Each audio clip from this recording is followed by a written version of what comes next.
Akkam jirtu kabajamtootaa fi dhaggeeffattoota chaanaalii Suuraa Entertainment. Chaanaalii keenya Suuraa Entertainment jedhu kana subscribe gochuun odeeffannoo haarawaa fi wayitawaa argachuu dandeessu. Akkasumas viidiyoo kana osoo hin jalqabiin dura like gochuudhaan haa jalqabnu. Amma gara qophiin keenya har'a isiniif qabadhee dhufeettiin darbam. Amma qophii keenya dhumaatti nu waliin turam. Artist Caalaa Bultumee aggaammiin ajjechaa irratti raawwatamuu himate. Abbaan sagalee kiilollee Artist Caalaa Bultumee kan maqaan isaa Masoo Qeerensoo jedhamutti beekamu halkan edaa yaaliin ajjechaa magaalaa Finfinnee naannoo hoteela Qananiisaatti irratti taasifamu karaa toora FB isaatiin himateera. Qeerensoon yaaliin ajjechaa kun garee Faannoo jedhamuun irratti raawwatamuu himate. Yaaliin kun lubbuu isaa dabarsuuf kan kaayyeeffate ta'uu kan himate Artist Caalaa Bultumee hanga mana jireenya isaatti duuka bu'anii reebaa akka turan himate. Yaaliin ajjechaa halkan kaleessa isa irratti taasifame jalaa miliquu kan himate Artist Caalaa Bultumee miidhaan qaama isaa irratti qaqqabu baatullee konkolaataa isaa irratti miidhaan qaqqabu himateera. Waggaa tokko qofa keessatti yaaliin ajjechaa si'a 15 ol irratti raawwatamus Caalaan karaa toora FB isaa ibsee jira. Miidiyaan hawaasummaa tokko irratti immoo wanta Caalaan dubbate kun soba jechuudhaan dubbatamaa jira. Fakkeenyaaf viidiyoo kana ilaallee walitti haa deebinu. Caalaa Bultumee machaa'ee Artist Andu'aalam Gosaa xiyyiitiidhaan luka keessa rukutee jira. Dubbiin akkas akkuma hundi keessan quba qabdan. Caalaa Bultumee yookaan Artist Caalaa Bultumee gara fuula Feesbuukii isaatiin makiinaa caccabe akkasumas barreeffama dheeraa san poostii godhee jira. Barreeffama dheeraa san keessatti akka rakkoon isarra gahe hoteela Qananiisaa Baqqalaa keessatti Faannoon naannoo Amaaraa rakkoo isarraan geessite jedhee poostii godhe. Dubbiin garuu akkasii miti.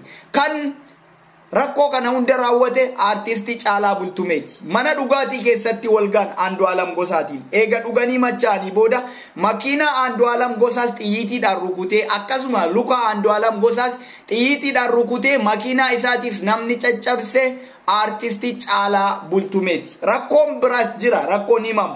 Sagaagalummaa waan akka dubartii irratti akka wal dhabaniitu dubbatamaa jira jechuudha. Ammaaf odeeffannoon nuti qulqulleeffannee harkaan qabnu Artist Caalaa Bultumee namni rakkoo isarraan geesse isuma mataa isaati malee akka Faannoon tokko naannawa san hin jirre odeeffannoo irraa qulqulleeffachuu dandeenye jira. Akkuma kanaan dura beektan ni yaadattan ji'a ja'a dura Artist Caalaa Bultumee rakkoo narraan geessanii jiranii magaalaa Finfinneetti Faannoon jedhee poostii godhee ture. Dubbiin sunis soba. Gaafa sanis Artist Caalaa Bultumee dhugee machaa'ee makiinaa namaatti buusee rakkoon isarra gahuu danda'e malee Faannoon tokko ka xiyyeeffattee isa tuyxee hin jirtu. Sababni isaa ni beektan Artist Caalaa Bultumee biltsiginnaa guddoodha. Achi keessatti akka nama abbaa biyyaatti namni jiraatu keessaa tokko Artisti Caalaa Bultumee kana ni yaadattan rakkoo adda addaa uummata keenyarraan geessaa ture. Yeroo Shawaan xiyyiitiidhaan rukutamaa turte, yeroo Shawaan dirooniidhaan rukutamaa turte, yeroo Wallaggi booyaa turte dirooniidhaan rukutamte artistiin kun waan inni jedhaa ture ni yaadattan. Kanaan duras ni yaadattan rakkoo hamaa South Africa keessatti nasbee namaa galaafatee akka gara biyyaa gale ni beektan. Namni kun nama sobduu maqaa Oromootiin daldaaltu malee artistii Oromoo sabboonaa Oromoo ta'uu hin danda'u. Namni kun rakkoo adda addaa yeroo adda addaatti raawwatee kara maqaa sabaatiin gara qabsoo sabaattiin fiiguu jaalata. Garuu akkuma Oromoon jedhu sun ijji qaroon dura bootti akkuma jedhan san ija sooqiddaan dhiqatee rakkoo ofii raawwate san gadi bahee akka rakkoo Faannoon irra geette yookaan akka rakkoon isarra gahee gadi bahee dubbate.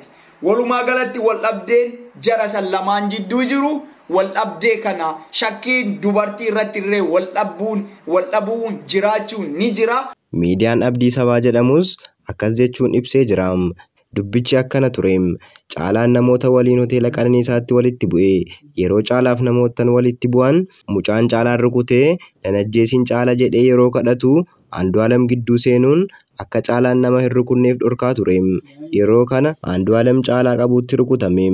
Andu'aalam amma nagaa qaba. Waan balaadhaan uumamedha. Hanga afaan Andu'aalam irraa qulqulleeffannetti akkana.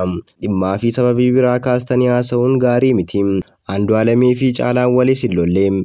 Lolas akka hin qabne sirriitti beekna. Wanti uumametti yaadamee miti.